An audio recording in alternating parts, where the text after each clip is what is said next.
Good morning, everybody, and welcome to the first of two sessions we are going to be doing for the American Rescue Plan grants, the guidelines and the application. My name is Chris Conway. I am the President and CEO of the West Hartford Chamber of Commerce, and we are proud to facilitate this seminar with our partners at the town.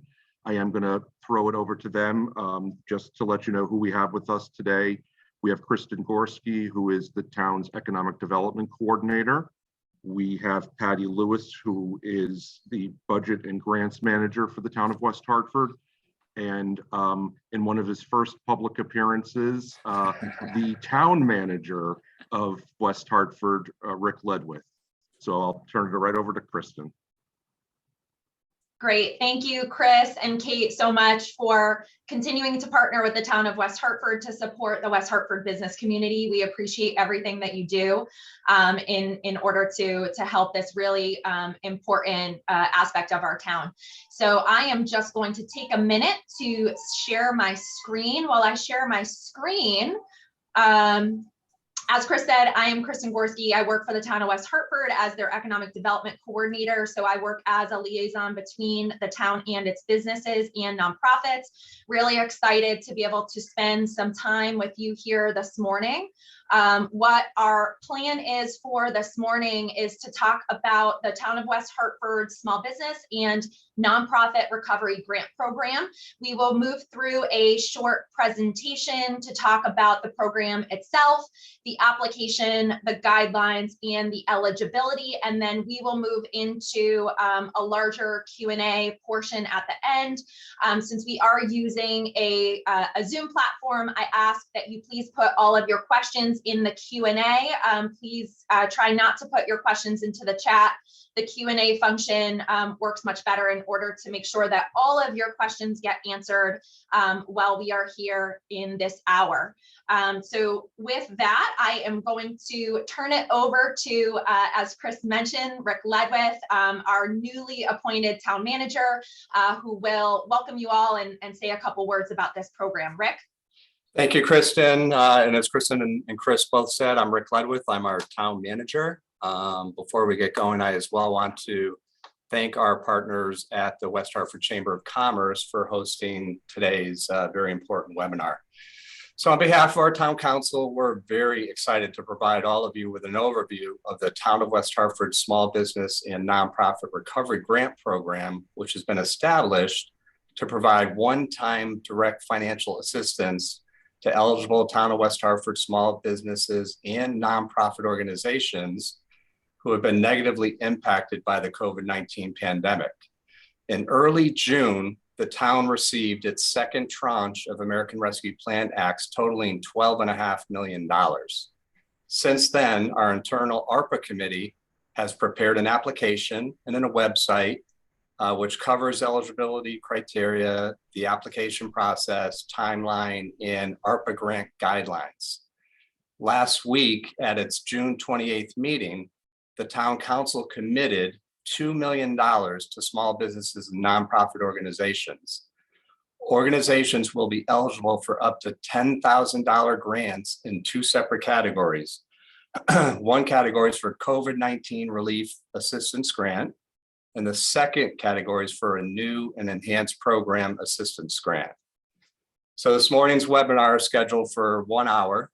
Patty Lewis, who's our budget and grant manager, and Kristen will walk through a short presentation followed by a question and answer, as Kristen had said. This is your opportunity to ask questions about the application process, what may or may not be eligible, timing of the grant awards, etc. If we also have a dedicated email set up for any follow-up questions you may have. In addition, thanks to Kristen Gorski, we have Denise Whitford, a business advisor with the Connecticut Small Business Development Center, who will be available at Town Hall on Mondays to meet in person to provide confidential assistance with the application process. So the one thing I'd leave with all of you as I turn things back over to Patty and Kristen is that we're here to help all of you with this process. The council has committed $2 million to support our small businesses and nonprofits. And our goal is to make the application process as smooth and hassle-free as possible so that you have access to the funds you need to help offset the hardships COVID-19 has caused for all of us. So at this point, I will turn things back over to Patty and Kristen, and we will walk through the remainder of this PowerPoint. So thank you all for being here. Great. Patty, Kristen. Great. Thank you, Rick. Really appreciate that, and certainly appreciate all of the support that this administration through you as well as the town council are providing in order to help support this really important program.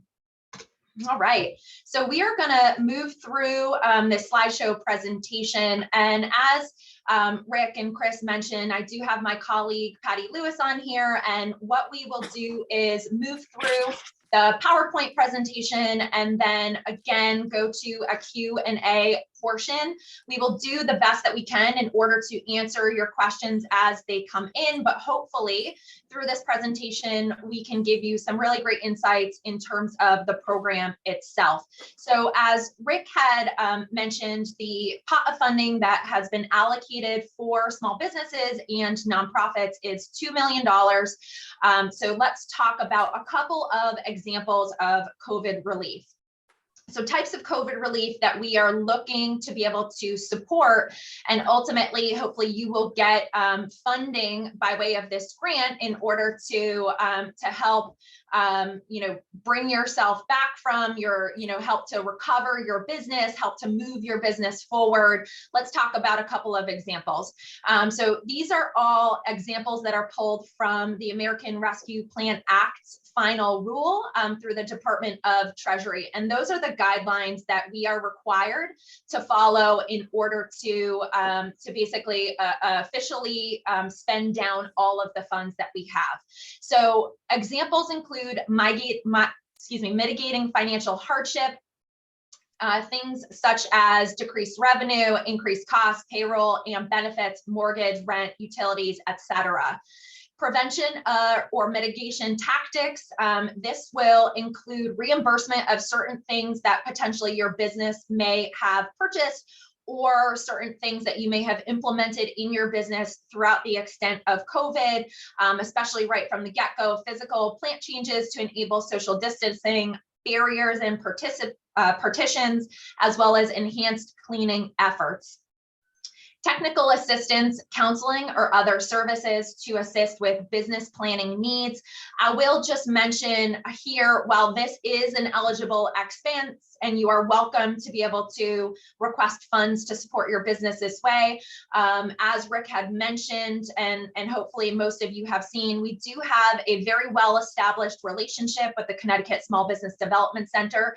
They do offer free confidential business advising for both small businesses as well as nonprofits. So since that is free of charge, this is something that you could take advantage of outside of this. If there is anything that SBDC may provide that, such as a client report or access to clientele, things like that, potentially there might be a fee associated. So you would be able to request funds for that, but typically all of their services are free of cost. So anybody outside of that really great association, you can request funds for. Support recovery programs, costs associated with outdoor dining areas. So this is a big one with the number of restaurants that we have in West Hartford. Outdoor dining and expanded outdoor dining was a huge way in order to help support our restaurants. So any improvements that your restaurant may have made in order to support outdoor dining is eligible. Costs associated with compliance of public health measures related to COVID-19, innovative business or business community marketing programs. So think, any sort of opportunity to market your nonprofit or business to help sustain yourself and be able to recover. And then business community marketing programs, I'm thinking of, if there is a marketing program that, let's say, a neighborhood or business association may want to take advantage of, that is eligible. And then workforce training and recruitment programs.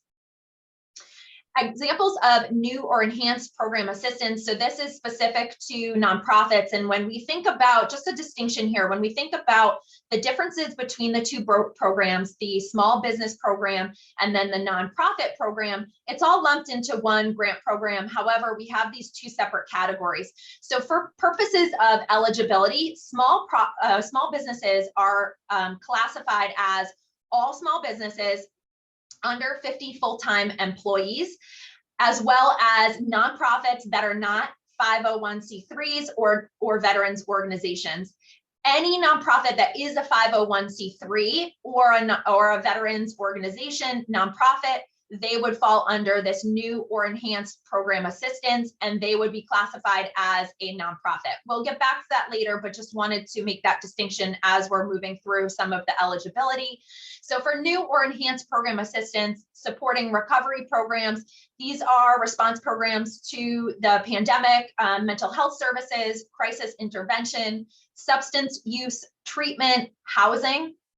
And then again, this also allows for marketing campaigns in order to inform public how to receive help from area nonprofit organizations. I will ask that people who are on here, you certainly can reference our website as well as the emails that both the chamber as well as the town had put out. On the town's website, we do have a full listing, what we refer to as Appendix A, which is the grant guidelines or the U.S. Treasury's final rule. So any eligibility, we are really referring back to that. So please, if you can, if you're have access to your computer or on your phone, pull this up to help provide some additional guidance in terms of what is eligible. Now to turn to the application process. So the application process, this will be broken out into 6 parts. Basically, you are going to select which grant type you are applying for. So again, back to the distinction between small businesses and nonprofits. So those 2 types of programs, the small business and nonprofit program, as well as the new and enhanced program. So those are the 2 types of grants you're going to apply for. So there's going to be an area where you choose one of those 2. You're going to be required to input the business or organization information. There will be a section on underwriting. This is specific questions relating to business or organization and the effects that COVID-19 has had on your business. COVID-19 relief assistance grant, specific information on what you are seeking your reimbursement for. So we say seeking a reimbursement for, as we had mentioned and went through on previous slides, there are a wide variety of eligible uses for these funds. So some of these funds may have already been spent in response to the COVID-19 pandemic, or as we are moving through a continued recovery phase. Any criteria that is eligible under that Appendix A, you can also request and then seek reimbursement for. So it doesn't necessarily have to be something that you perhaps spent money on early on in the pandemic in 2020. It could be something that you are looking to implement now, and you will implement and then ultimately seek reimbursement for that expense. For the new or enhanced program assistance grant, specific information on what the new or enhanced program is and how it is related to the pandemic, and then an applicant certification. Certify that all information is complete, true, and accurate to the best of your knowledge. So as you move through this application process on our website, I will just note that in terms of what you are requesting reimbursement for, it is very specific within the final rule, and we will have to, you will have to certify, and we will have to certify within our reporting to the federal government that you have not received a duplication of benefits. And so what that means is for folks that may have received any sort of previous COVID-19 relief, I'm thinking, Paycheck Protection Program, EIDL, any of the state's grants, if you have already received a reimbursement or a payment to support a specific loss within your business, you are not allowed to request a duplication of benefits. So meaning you're not allowed to request that for a second time. So you will not be eligible to use any funds that you potentially will receive if it is shown that you've already received funds from another program. Moving along to the evaluation criteria. So this is also included up on the town's website. Each application that we receive will ultimately be ranked by certain criteria. So what that's going to look like is once we move through the actual accepting of applications, there is a town review committee that will basically look through and review all applications that we received for this program, and we are going to be looking for the following. So I think that this is really important just to understand and to know certain aspects of your request will be weighted more heavily than others. So as you are submitting your request, just be mindful of these different types of evaluation criteria and the weight that each carries. So what is required? You are required to not have any outstanding taxes or other obligations to the town. The applicant is demonstrated economic hardship, due to the COVID-19 health crisis. That is weighted at 30%. Compliance with grant requirements, that is weighted at 30%. Completeness of your application, that it is reasonable and understandable, is weighted at 20%. I will note here that it's very important that you take some time in order to make sure that all of the elements of the application, every single field is filled out to of your ability, and you really are mindful of completeness with your application.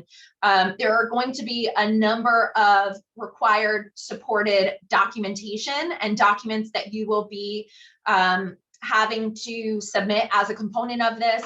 Through the application process, you will be prompted to upload those documents prior to signing and submitting your application. Just be sure that you are submitting everything in whole. We certainly don't want to get to a point where the application period closes, you have submitted your application, and for some reason we're not able to score it or process it because we don't have the required documentation.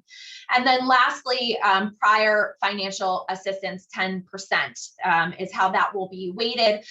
So that is, what had you received from previous federal and state programs in order to support your business or nonprofit throughout the extent of the COVID-19 pandemic.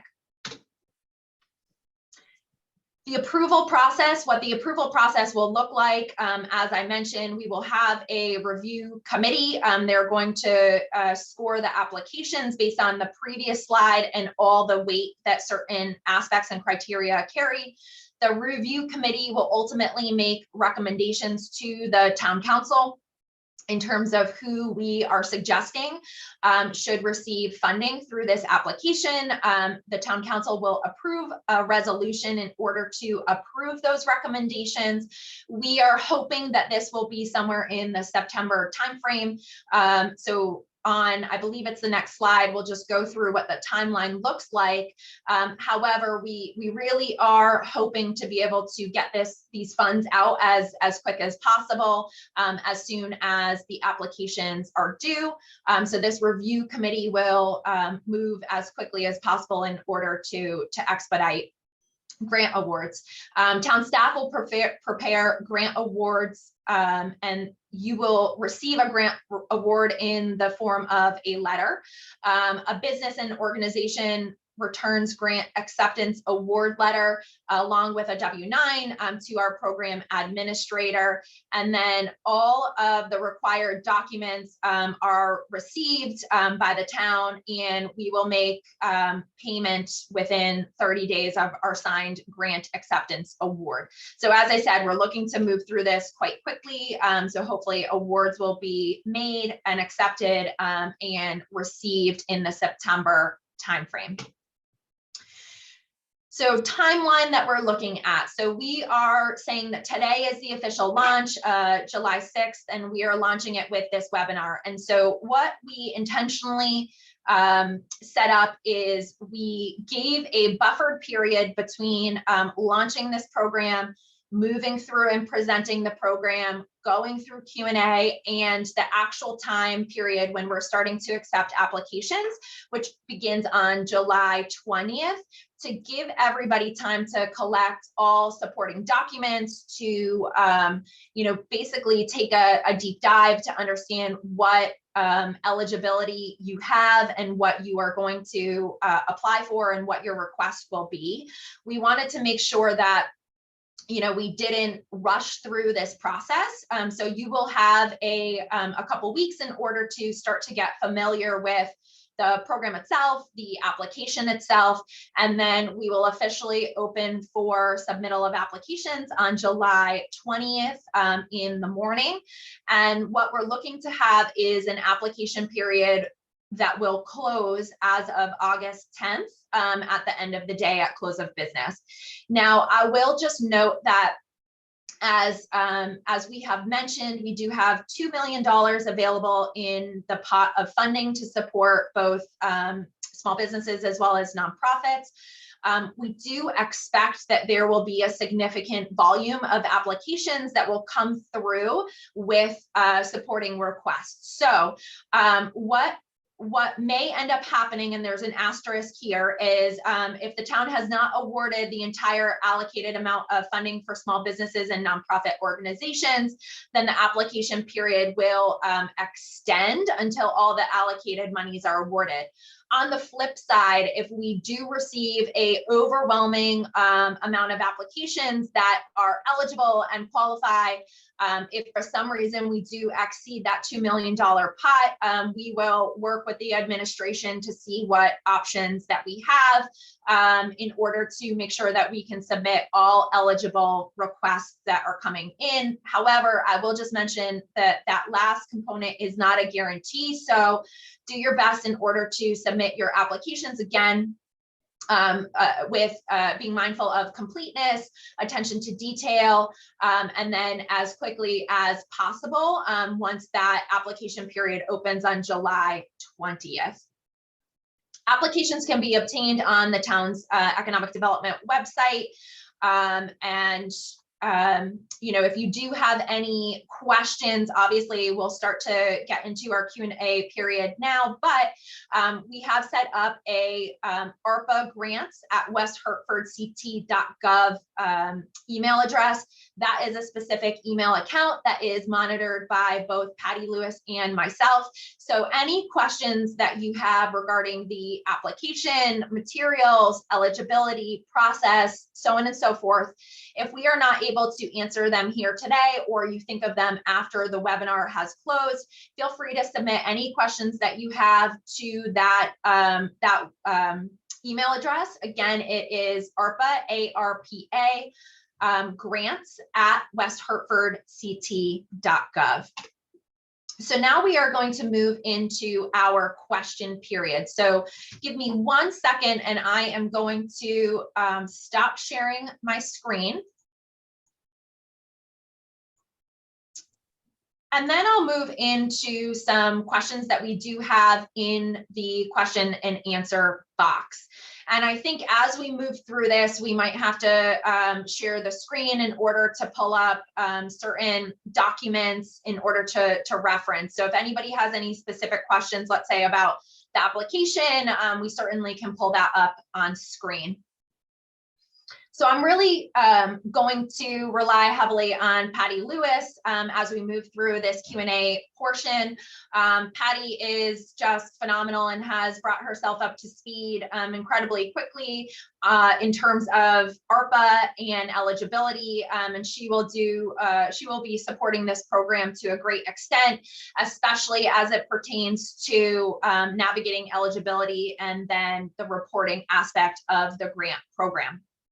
So with our first question that I see in the Q&A, I'm just going to read these off and we will answer them live. I see the date the application process begins and is due. What is the timing of the grant awards? Do you wait until the end of August or is it rolling application? Great question. So again, we are looking to close the application period on August 10th. As I had mentioned, if for some reason we go through and re-review and we understand that we are not going to be able to hit that $2 million allocation through the applications that we have received, we will extend the application period to either a later date or even a rolling deadline. And again, on the flip side, should we receive an overwhelming amount of requests in order to support small businesses and nonprofits, we will try to address that, and that may end up transitioning into a rolling application. So those updates will be available on the town's website. And then please, if you have not signed up for the economic development listserv, we will send frequent updates on the program and timing and any transitions or changes to this program. So you can go directly to the Town of West Hartford's economic development website and you can sign up to receive emails there. I have another question. Will this slideshow be available after the presentation? Yes, it will. We will send out through the chamber. Again, our great partners here today, we will send out a attachment of the slideshow as well as the recording of this full webinar. Can we request this PowerPoint? Yes, we already answered that. Let's see.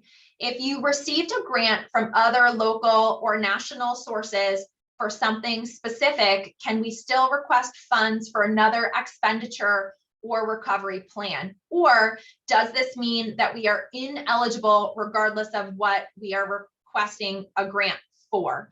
And so if I understand that correctly, this is back to the question about duplication of benefits. So if you have received some local or federal funding, you are absolutely eligible to apply for this. You just need to demonstrate that you haven't received funding for that specific request. So for example, perhaps you received $100,000 through PPP in order to support your payroll costs. If you have received that, if you used all of those funds in order to support those payroll costs early on in the pandemic, and it's already been able to help your business recover and really sustain at that point in time, you just can't request that same allocation again to support the same exact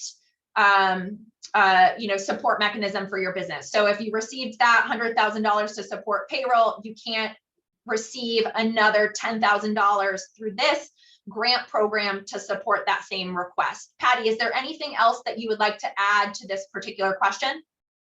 No, you covered that one perfectly. Excellent, thank you. As a social enterprise, we are a small business that would qualify under the COVID reimbursement category. However, we are also affiliated with our parent organization, which is a 501c3. We provide services that address mental health issues. Can we apply under both categories? Patty, I'm going to turn to you to answer that. The answer is yes, they can apply for both grants, just to make sure that the 501c3 is a West Hartford based nonprofit. Great, thank you. Do carrying costs in the last 12 months, such as mortgage, property taxes, business taxes, and employee salaries, who were kept and not laid off during the last 12 months of the pandemic, and the variant eligible for reimbursement under this program? Patty? Yes, this is eligible under the program. You just have to demonstrate the revenue loss for your business to show that you had extra expenses that you paid out to keep everything running. In the guidelines, it will tell you what documentation you would need for that. Great, thank you. Can you go back over PPP, EIDL, RRF, which is the Restaurant Relief Fund, et cetera, money being a disqualifier? So I hope that we've answered this, but just to make sure. So it's not necessarily a disqualifier if you have received funds through any of those federal programs. There were also, there were a couple state programs as well, the equity line, through the state of Connecticut, through DECD. So if you've received funding through any of those programs, it's not a disqualifier. I think, to the best of my knowledge, pretty much every business that we had spoken with throughout the extent of the pandemic, they received some form of funding, whether it be local or federal. However, the only disqualifier would be is if you are requesting for the same reimbursement or costs of revenue, payroll, rent, all those types of things through any of those programs. If you're trying to make the same request to us that you've already received funds for from the state or the federal government, that will be the disqualifier. Are businesses allowed to apply for more than one program or project? If so, do we have to submit duplicate information for each program or project? So Patty had recently, a couple questions back, answered the first half of this question. The second half of the question is I believe, yes, correct, Patty? I believe you can do one for the COVID reimbursement grant of 10,000. and or one of the new and enhanced program grant. So one of each, but not two of the COVID reimbursement. Yes. And so those will be separate applications through the website. And so that application process, basically, when you make a different request, one under the small businesses and nonprofits and the other under the new and enhanced program, you will submit two separate applications for one for each of those requests. And that's going to be able to track the difference between those two requests. So just make sure that if you are trying to submit under, as a nonprofit, if you are trying to submit under both categories, that those are separate applications submitted through our website. All right, did I hear that there is no eligible reach back period regarding costs reimbursement, i.e. 2020 costs are eligible? Patty? Okay, in the final rule, it specifically states, hold on 1 second, I just had it. SLFRF funds may only be used for costs incurred within a specific time period beginning March 3rd, 2021, with all funds obligated by December 31st, 2024. But our guidelines we're offering a reimbursement grant. So in our guidelines, it is through the end of this year, December 31st, 2022. So March 3rd, 2021 to December 31st, 2022. Receipts need to be dated. Great. Next question, are other towns doing these same programs? Just to answer, and if you know other businesses or businesses in other towns rather, I think what would be best is to check with each town individually. I do know that there are a fair number of communities that are administering this type of program. So basically the funds received through the federal government, through ARPA, each municipality across the United States, they are eligible under the guidelines to choose how they spend to use their funds. We are lucky that our administration and our town council was very supportive to allocate $2 million in order to support this program. That is probably one of the higher allocations that I have seen, at least in Connecticut. But my suggestion is to check with either the town manager's office, the mayor's office, or economic development in the community where the business resides. If I heard you correctly, since my business received an EIDL loan, am I correct that I would not be eligible for this small business grant? No, that is not correct. Patty, can you piggyback on that? Okay, what we're doing is we just don't want duplicate of payments. So if you received, and I don't know what an IDL loan is, but say you got paid for putting up barriers for your business, you cannot apply for the grant here in West Hartford for those same barriers.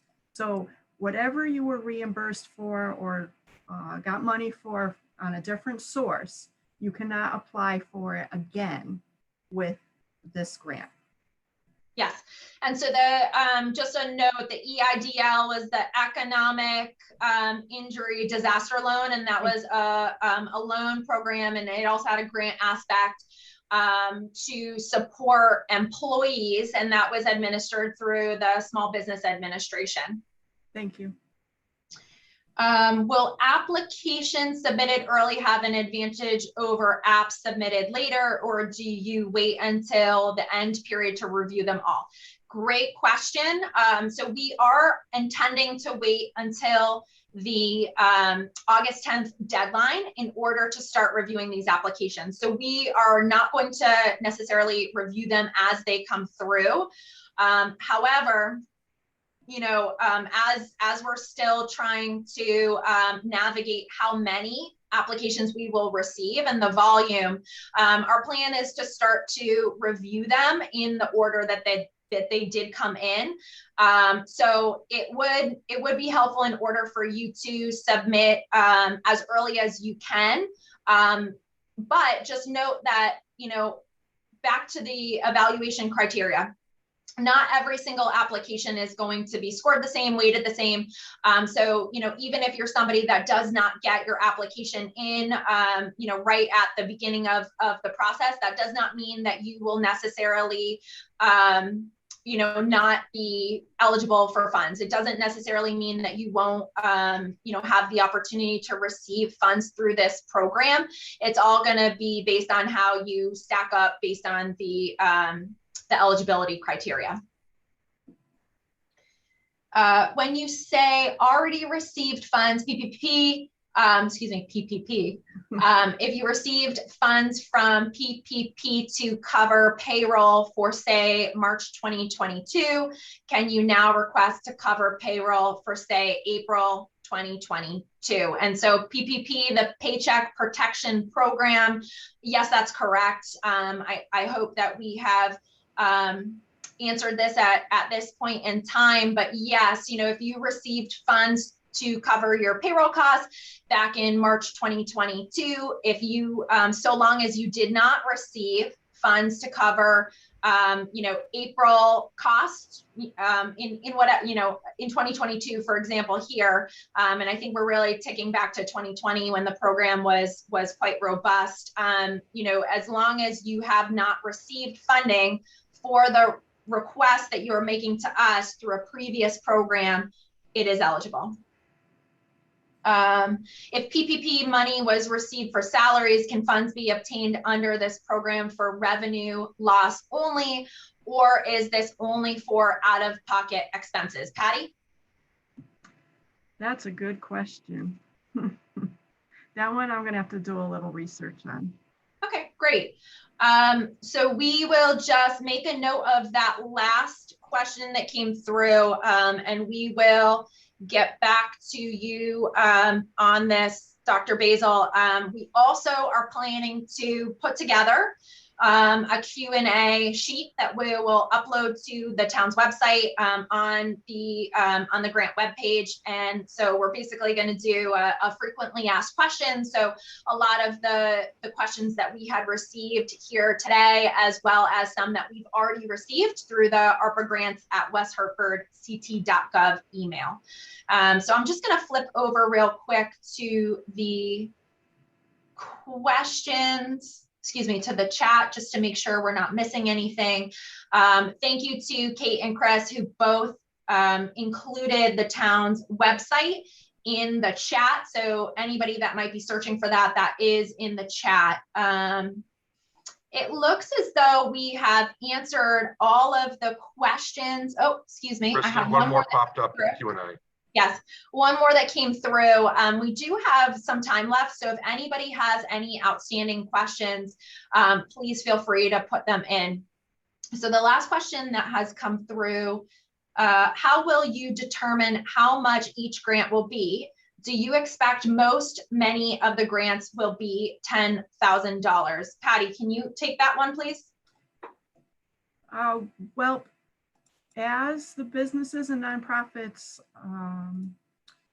apply for the grants, they're going to tell us how much they've spent out of pocket that they're requesting up to the grant up to 10,000. So if you're requesting 5,000 and your supporting documentation shows the 5,000, then you would be approved for the $5,000. If you're going up to the 10, then it would be the 10. I know I missed the bottom part of that question. Do you expect most or many of the grants will be $10,000? I think they would be close to $10,000, yes. Yeah. So given the eligibility criteria, you know, and there are obviously certain things that folks may want to request that are not eligible, but to be quite honest, if you go through that, the Appendix A, there's a wide variety of eligibility, and it really should be able to cover different, you know, costs for, you know, reimbursement or again, you know, outdoor dining, payroll, you know, rent, utilities, marketing. It should really be able to have something for everybody, regardless of the industry that you are in or what your situation has been and your losses have been throughout the extent of the COVID-19 pandemic.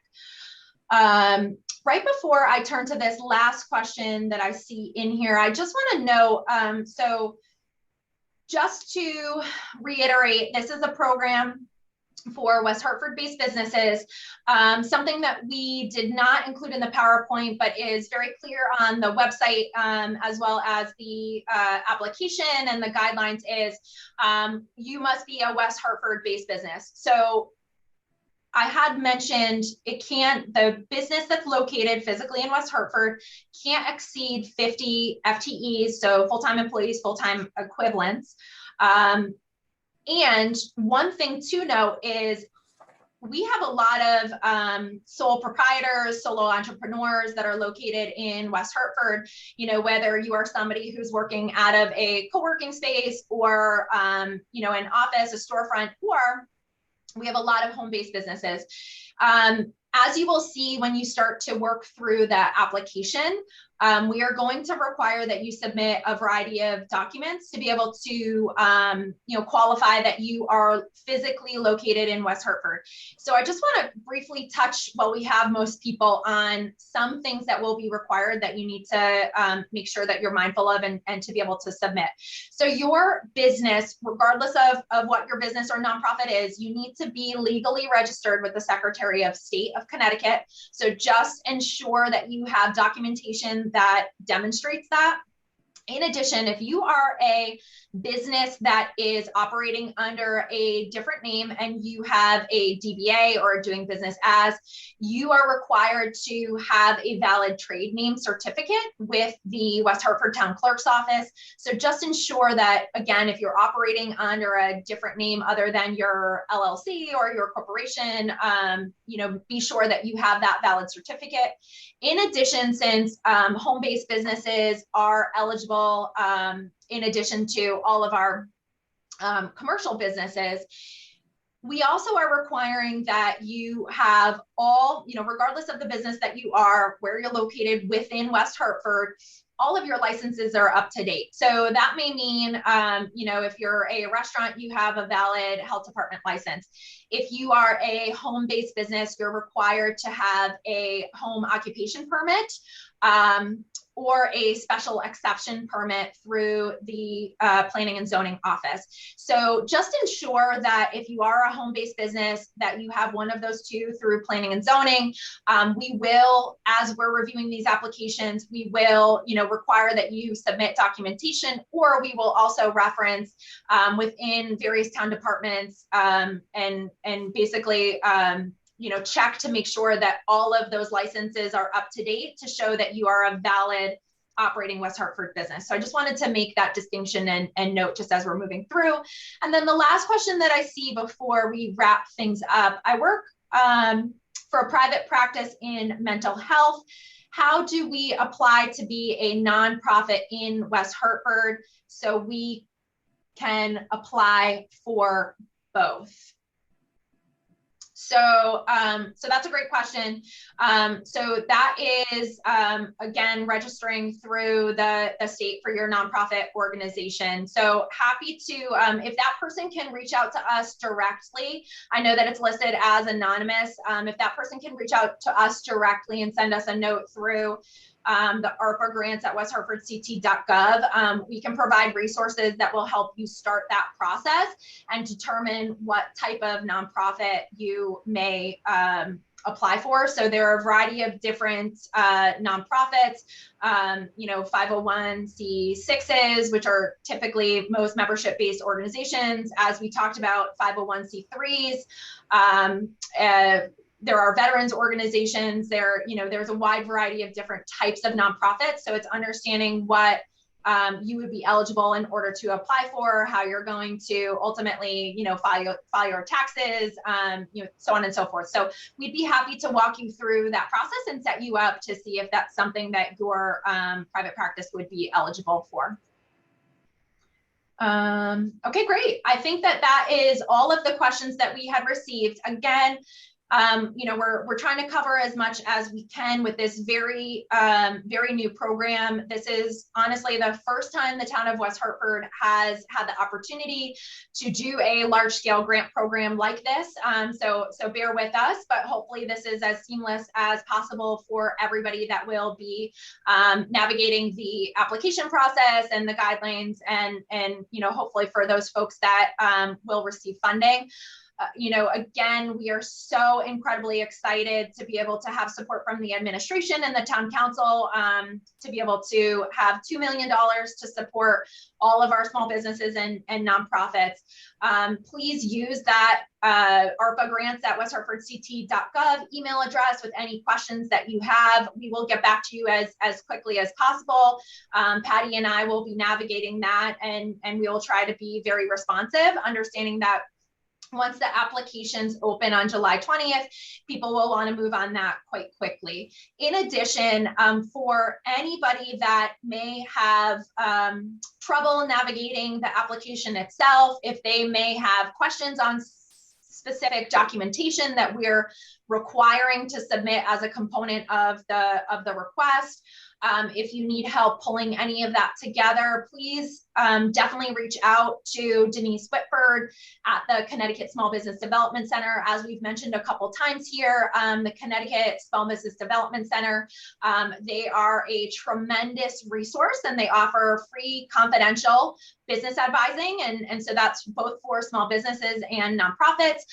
We have partnered with them to be able to understand this application and the process and help support any folks that are struggling with completing the application or collecting the required documentation. So you can reach out to Denise directly. Chris, if you could just throw her contact info in the chat. As Rick had mentioned at the beginning, she does have office hours that are currently at West Hartford Town Hall on Mondays from 9 a.m. to 4 p.m. So you can reach out to her directly to schedule a time to meet with her here, or they are also, her as well as other business advisors through SBDC are also working virtually. So they are accessible, we are accessible. Any questions you have, please don't hesitate to reach out and ask for help. So, I just wanted to give a couple quick thanks before we wrap this up and close this out for today. Thank you so much to my colleague, Patty Lewis, for all of her efforts and support on this. Again, you will be interacting with Patty and myself throughout this process should you have any questions. A huge thank you to Rick for spending a couple minutes at the beginning to open us up. Thank you to him and the town council for being supportive of this really important program and our small businesses and nonprofits. And thank you so much to the chamber, as always, for providing really excellent continued support in order to help sustain and recover our businesses and small profits throughout the extent of the COVID-19 pandemic. And with that, I will close it out, but I will turn it back to Chris for any final thoughts. Thank you, Kristen. That was extremely helpful and very well organized. So congratulations to everybody who helped put that together. I just want to thank everybody for joining us, and certainly thank our panelists, Kristen, Rick, and Patty, for their expertise in helping our businesses navigate these applications and grants. And just a reminder that, your Chamber of Commerce is here. And if there's anything we can do to support your business, please don't hesitate to reach out to me or Kate. Our website is whchamber.com, and our contact information is on there. And we are available to point you in the right direction or hopefully help answer your questions. So thank you, everybody. And we will see you all soon.